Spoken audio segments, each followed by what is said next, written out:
हुज्जतुल इस्लाम आली जनाब मौलाना डॉक्टर सैयद मेहदी मौसवी साहब क़िबला के हुजूर पहुँचकर बड़े अदब से गुजारिश कर रहा हूँ तशरीफ़ लाए। आइए तालियों से इस्तकबाल करिए और इस्तकबाल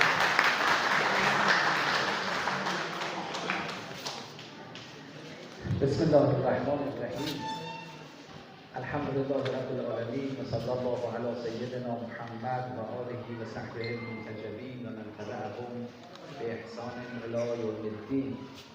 मुक़द्दमतन खिदमत همه عزیزان و بزرگواران حاضر در جلسه عرض سلام دارم و همچنین سلام گرم مردم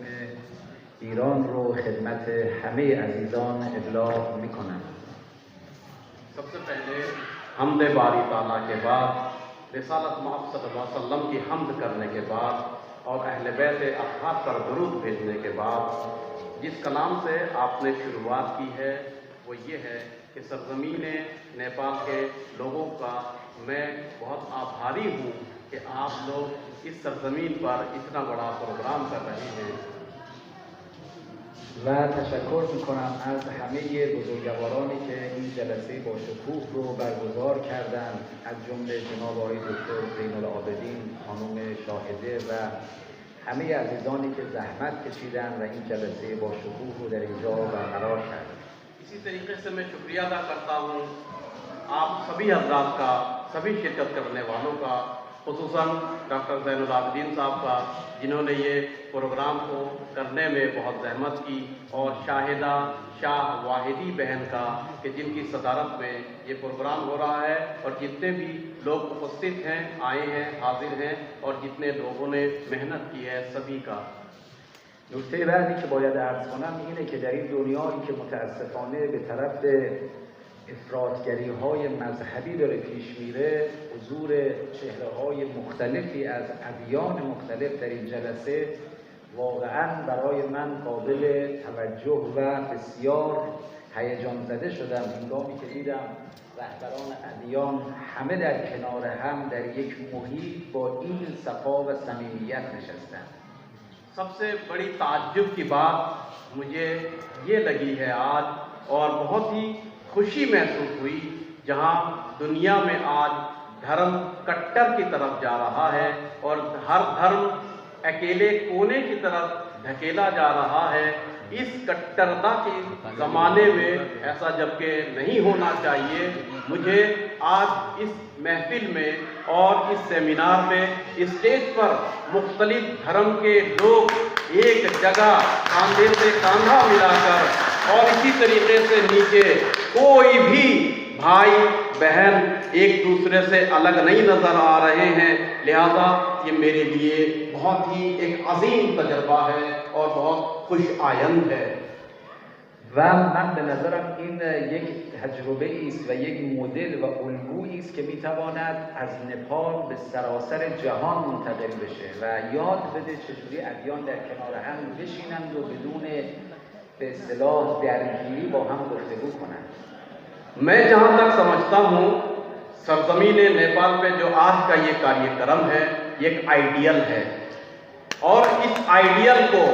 नेपाल में सीमित नहीं बल्कि नेपाल से निकलकर दूसरे मुल्कों में जाकर आइडियल बनना चाहिए कि आपस में सभी धर्म के लोग भाईचारे के साथ कितने प्यार और सफा के साथ यहाँ बैठे हुए हैं। اما جلسه که امروز برگزار شده در مورد شخصیت بزرگ فاطمه زهرا سلام الله علیها است. من نکته کوتاه رو عرض کنم. واقعیت اینه که شما هنگام مشاهده میکنید هنگامی که اسلام به وجود آمد زن در بدترین مرحله بود. عربهای جاهلی زنها رو زنده به گور میکردن، اونقدر اینها با زنها بد عمل میکردن که قرآن میفرماید ولا تقتلوا اولادکم خشیة املاق، به خاطر ترس از روسی بچه های خودتون رو، دخترانتون رو نکشید. یا در جای دیگر میگفت به ای ذنب قتلت. و بنابراین اسلام کاری که باید میکرد این بود که یک الگوی مناسبی برای زن معرفی میکرد. आज का जो ये प्रोग्राम है, सेमिनार है, ये हज़रत फ़ातिमा ज़हरा सैयदतुन निसाइल आलमीन के ऊपर है। इस बारे में मैं 2-3 छोटे-छोटे नुक्ते बहुत कम समय में आपके सामने अर्ज करना चाहता हूँ। देखिए, इस्लाम उस मौके पर इस दुनिया में आश्कार हुआ और आया कि जब अय्याम जाहिलियत थी, बुद्दू अरब लोग अपनी बेटियों के अधिकार नहीं देते थे, बल्कि उनको जिंदा गोर किया करते थे। मगर इस्लाम ने आकर बोला, इनका हक है ज़िंदगी का, इनको इस तरीक़े से आप नहीं कर सकते। बल्कि कुरान मजीद में भी मुतअद्दिद आयतें आई हैं नारी के अधिकार में, बेअय्ये ज़ंबिन क़ुतिलत, किस जुर्म में तुम अपनी छोटी छोटी बच्चियों को कत्ल कर रहे हो। या दूसरी कुरान का जो शल्लोक है उसमें अल्लाह फरमाते हैं कि देखो, भूखे और गुरिस्नगी की वजह से अपने बच्चों को कत्ल मत करो। लिहाजा इस्लाम में ख़वातीन के लिए, निस्वानियत के लिए एक अजीम दर्जा है, अजीम अधिकार दिया गया है। लेकिन उस अधिकार को और उस हक को दिखाने के लिए एक नमूना और आइडियल चाहिए था, जिसके लिए हमारे प्रोफेट मोहम्मद साहब ने अपनी बेटी हज़रत फ़ातिमतुज़ ज़हरा, जो ऊपर से यानी आसमानी आइडियल थी, उनको दुनिया के सामने पेश फरमाया। برای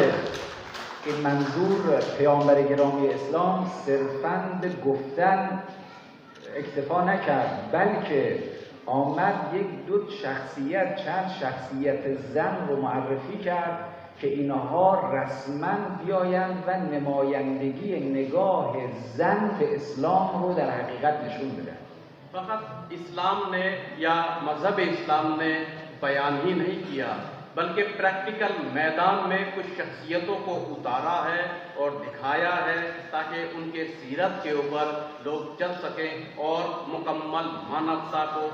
कंप्लीट कर सकें। در حالی که رابطه بین پدر و دختر اونقدر بد بود قبل از اسلام که دختر رو زنده به گور می‌کردن،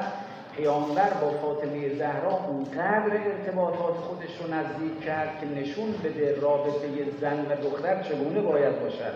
و اونقدر این رابطه نزدیک شد که پیامبر فرمود فاطمه پاره تن من هست و این نشانگر رابطه یک مسلمان یا یک انسان با دخترش باید باشد. इस्लाम के आने से पहले, प्रोफेट मोहम्मद साहब के आने से पहले उस ज़माने में देखा गया है कि अपनी बेटी को जिंदा गाड़ दिया करते थे, लेकिन पैगम्बर साहब ने अपनी बेटी के साथ ऐसा तालमेल, एहतराम और उनका इस तरीके से सम्मान किया है ताकि दुनिया के लोग भी देखें कि बाप और बेटी के दरमियान कैसा सम्मान होना चाहिए और कैसे इज्जत के साथ होना चाहिए। यानी पूरी निस्वानियत को और ख़वातीन को इज्जत देनी चाहिए। यहाँ तक कि रसूल अकरम ने अपनी बेटी के लिए बहुत ही मशहूर हदीस फरमाया है कि फ़ातिमा मेरे जिगर का टुकड़ा है।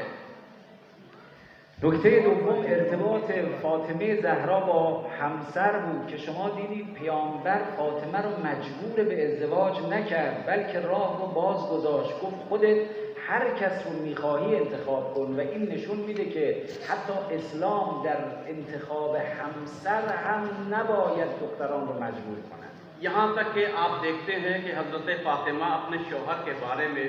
कि उन्होंने जो शादी की है उनके वालिद मोहतरम यानी प्रोफेट मोहम्मद साहब ने उनके ऊपर थोपा नहीं है और उनके ऊपर इजबार नहीं किया, बल्कि उनको इख्तियार दिया है कि आप शादी करेंगी या नहीं। लिहाजा इससे हमें ये पता चलता है इस्लाम धर्म सिखाता है, यहाँ तक कि शादी के मामले में भी आप अपनी बेटी के ऊपर थोप नहीं सकते, बल्कि उसको हक और आज़ादी देनी चाहिए।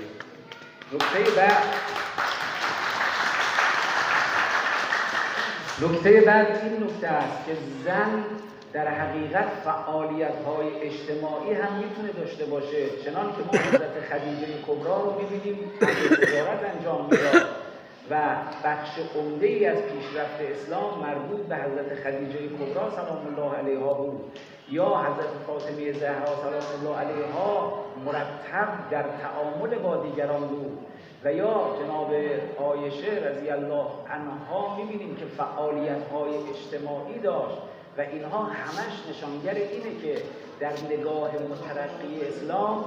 زن نه تنها در حوزه خانه و خانواده مسئولیت داره، حتی در حوزه اجتماع مسئولیت داره، اما با شرایط و ویژگی‌هایی که اینها داشتن. इस्लाम ने ख़वातीन को घर के अंदर कैद करने का हमें दर्स नहीं दिया है, नहीं सिखाया है। जैसा कि आप जानते हैं प्रोफेट मोहम्मद साहब की अहलिया यानी उम्मुल मोमिनीन जनाब खदीजतुल कुबरा वो तिजारत करती थी और बहुत अजीम कामों को अंजाम देती थी। इसी के साथ साथ जो नादार लोग होते थे उनका हाथ पकड़ना, सोशल वर्क करना, समाजी काम करना, यानी औरत घर के अंदर कैद होने की चीज़ नहीं है। इसी तरीके से हज़रत फातिमा जिनके बारे में सेमिनार हो रहा है, आप भी हम देखते हैं मुख्तलिफ कामों के लिए घर से निकलते हैं और इसी तरीके से जनाब आयशा रज़ी अल्लाह ताला अन्हा भी मुख्तलिफ समाजी कामों में बढ़ चढ़ कर हिस्सा लेती हैं। लिहाजा ये हमें सिखाता है कि अपने घरों में कैद करने की ये चीज़ नहीं है, बल्कि दुनिया में इनको निकलना चाहिए, आगे बढ़ना चाहिए। और लेकिन इसके लिए कुछ कंडीशन है, कुछ शराइत है, उन शराइत के साथ ना ये कि उस शराइत को छोड़ करके। شرایطی که وجود داره این هست که اسلام میگوید زن در خانه و مرد و زن در خانه ویژگی‌های جنسیتی رو باید به نمایش بگذارن و هنگامی که در جامعه آمدن ویژگی‌های انسانی خودشون رو باید به نمایش بگذارن و اگر این نگاه باشد میان ابناء بشر و ابناء ادیان دیگه ما مشکلی به نام فساد در دنیا نخواهیم داشت. घर के अंदर खातून जैसे कि मियाँ और बीवी हैं तो उनके जो रिलेशन है वो बहुत ही नज़दीकी है और ये नज़दीकी करना भी चाहिए और होना भी चाहिए। लेकिन जब वो बाहर आती हैं खातून तो उसके कदम सिर्फ इंसानियत के लिए उठे, सिर्फ मानवता के लिए उठे और इस्लामी जो कंडीशंस है जैसे हिजाब इनके साथ उठे तो वो भी किसी इबादत से कम नहीं है। و نکته آخر میخوام این رو عرض کنم، امروز که بشر به انتهای راه خودش رسیده و ما امروز روبرو هستیم با این وضعیت اسفناک بشر، ادیان مختلف باید بیان میدون و الگوهای عملی رو برای دنیا ارائه بدن. जो आज हम देख रहे हैं दुनिया में फिसाद बढ़ गया है, चारों तरफ जो फिसाद का बोलबाला है, लिहाजा ज़रूरत है इस वक्त मानवता, इंसानियत और अत्याचार के खिलाफ लोग आए, उसमें ख़वातीन भी हो, मर्द भी हो और आइडियल और नमूने के साथ से तशरीफ़। من در پایان باز تشکر میکنم از همه عزیزان، از رؤسای ادیانی که خدمتشون هستیم و همچنین از دوستان عزیز خودمون، به ویژه عرضم به خدمت شما عزیزانی که از مکاتب مختلف هستند و خیلی جالب بود برای من هنگامی که زندگی بزرگان رو من نگاه میکردم میدیدم که حتی بزرگان هم نسبت به فاطمه زهرا و اهل بیت نگاه ویژه‌ای داشتن، کما اینکه ما در زندگی جناب اعلی حضرت می‌بینیم که اسم خودشون احمد رضا خان هست، فرزندشون مصطفی رضا خان هست و فرزند دخترشون فاطمه هست و اینها همش نشانگر این واقعیت است که پیوند با اهل بیت موجب عرضم به خدمت شما رستگاری خواهد شد و این چیزی است که ما از بزرگان یاد گرفتیم. जिस तरीके से मैं आज यहाँ देख रहा हूँ, हर धर्म के लोग हैं, हर धर्म के चेहरे एक जगह बैठे हुए हैं। मैं सभी का तहे दिल से शुक्रिया अदा करता हूँ, चाहे वो मंच पे हों, चाहे वो नीचे बैठे हुए बहुत सारे मजहब के लोग हों। देखिए, हमने अपने बुजुर्गों के ज़िंदगी को जब हमने खंगाला है तो हमने देखा है कि उन्होंने भी एक जगह बैठकर इंसानियत का पैगाम दिया और जैसा कि आज का ये सेमिनार भी हज़रत फातिमा से मंसूब है और हमारे बुजुर्गों ने भी इनका बड़ा एहतराम किया है और इनके सीरत पर चलने की कोशिश की है। जिस तरीके से जब मैंने रिसर्च किया और मैं नज़दीक से देख भी रहा हूँ कि आला हज़रत के यहाँ आप देखिए उनका नाम अहमद रज़ा है, उनके बेटे का नाम उनकी बेटी का नाम कनीज फातिमा है, यानी अपनी बेटी का नाम फातिमा रख रहे हैं सैयदतुन निसाइल आलमीन के लिए। लिहाजा उनसे हम सीखते हैं, उनसे हमें सीखना चाहिए और उन्हीं लोगों को फॉलो करना चाहिए। आज का जो ये प्रोग्राम है उसी नतीजा है, उसी सीखने का। लिहाजा ये हमें बहुत ही खुश कर रहा है और हम खुशहाल हैं। من از مهمان نوازی همه عزیزان تشکر میکنم و همینجور که ما مهمان شما بودیم انشاءالله روزی هم ما در تهران و مشهد و اصفهان انشاءالله میزبان شما باشیم و انشاءالله خدمت شما باشیم. मैं आप सभी की मेहमान नवाजी से बहुत खुश हुआ, लेकिन मेरा दिल चाहता है कि सिर्फ मैं खुश यहाँ तक न रहूं, बल्कि आप लोग भी मेरी सरजमीन पर तेहरान में, आप इस्फहान में, आप मशहद में मेरी ज़ातगाह पर मेहमान बनकर आए। मैं भी आपका इस्तेमाल बहुत बहुत शुक्रिया, बहुत बहुत शुक्रिया। ठीक है, क्या बात है।